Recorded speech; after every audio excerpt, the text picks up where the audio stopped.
Nama Marlia Hardi tentu tidak asing lagi bagi para pecinta film-film lawas era 1960 hingga 1980-an. Dia merupakan artis top yang melejit lewat sandiwara televisi berjudul Keluarga Marlia Hardi yang tayang di televisi sejak tahun 1973. Di tengah popularitasnya sebagai bintang televisi, ternyata akhir hayat wanita ini berakhir tragis. Dia mengakhiri hidupnya sendiri lantaran tidak kuat dengan teror penagih utang arisan kol, lelang, dan tembak yang mulai populer pada tahun 1970-an. Awalnya, rekan-rekannya sesama artis tidak mengetahui kalau Marlia Hardi terlibat masalah utang dengan sejumlah orang. Namun lama-kelamaan, Marlia makin tidak tenang. Berbagai teror diterimanya, mulai dari surat kaleng hingga sejumlah telepon gelap. Dalam surat ancaman para rentenir dituliskan, bila Marlia tidak sanggup membayar utang, maka dia akan dilaporkan ke polisi. Hal tersebut membuatnya semakin stres. Bahkan dia sempat menuangkan masalah tersebut pada sebuah naskah sandiwara yang ditulisnya dengan judul Surat Kaleng. Diketahui, Marlia terlilit utang piutang yang dari arisan kol yang terdiri dari 135 orang. Mulanya, arisan itu berjalan lancar. Namun lama-kelamaan banyak anggota yang menunggak setoran. Akhirnya, Marlia harus menambal uang tersebut dengan mencari pinjaman utang. Dalam arisan kol, artis kelahiran 10 Maret 1927 ini berperan sebagai bandar yang bertanggung jawab mengumpulkan uang dan siap nombok bila ada anggota yang tidak menyetor uang arisan. Namun seiring waktu, Marlia sudah tidak mungkin membayar semua utangnya. Dia sudah bangkrut dan tidak mempunyai apa-apa lagi. Semua barang berharga yang dimilikinya sudah dia gadaikan, termasuk cincin berlian kesayangannya. Yang dia miliki saat itu hanyalah harga dirinya. Pada tanggal 18 Juni tahun 1984, sekitar pukul 7 pagi, Marlia Hardi terlihat di halaman depan rumahnya, sedang menyiram tanaman dan sempat mengobrol dengan salah seorang tetangganya. Sedangkan Suwarno Utomo, supir pribadinya, diperintah Marlia ke rumah salah seorang temannya untuk sebuah urusan. Sepulang dari rumah teman Marlia, sekitar pukul 9 pagi, sang sopir heran karena rumah terlihat sepi. 5 ekor anjing Peking milik Marlia sudah dirantai di belakang rumah. Sendal-sendal yang berserakan di depan pintu pun sudah dibereskan. Rumah terlihat rapi. Tetapi begitu masuk ke dalam rumah, Suwarno sangat terkejut karena dia melihat majikannya tergantung dengan seutas tali di atas kusen pintu di depan rumah. Marlia ditemukan tidak bernyawa lagi. Saat itu, dia mengenakan rok berwarna hitam dan blus bercorak bunga-bunga. Marlia Hardi tewas di usia 57 tahun.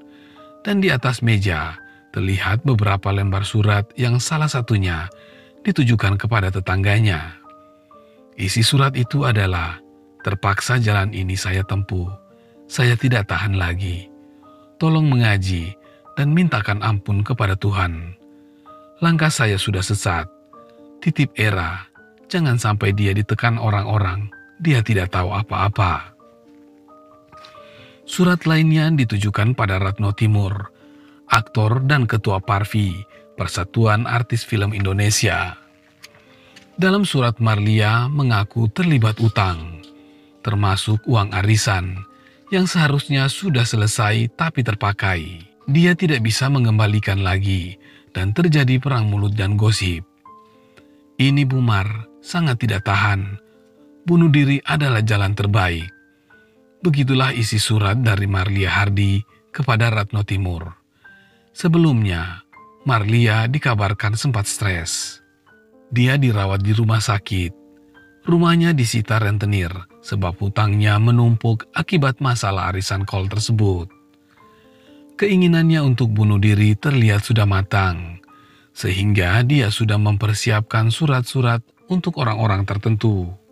Bahkan Marlia juga menulis surat pada TVRI agar mengurus pemakamannya. Kepergian Marlia Hardi yang sangat mendadak mengejutkan dunia industri hiburan dan perfilman serta masyarakat, terutama anak-anaknya yang tidak mengetahui kalau sang ibu menyimpan masalah yang begitu besar dalam hidupnya. Media lalu saling berlomba memuat kepergian Marlia yang tragis bunuh diri akibat terlilit hutang. Polisi pun kemudian turun tangan menginvestigasi kepergian Marlia. Polisi curiga apakah betul Marlia mati karena bunuh diri atau akibat penganiayaan dari pihak-pihak yang marah kepadanya. Tetapi berdasarkan hasil visum, tidak ditemukan tanda-tanda penganiayaan dan pembunuhan. Penyebab kematiannya adalah murni bunuh diri, disebabkan jeratan pada leher yang mengakibatkan Bu Mar tidak dapat bernapas dan meninggal dunia.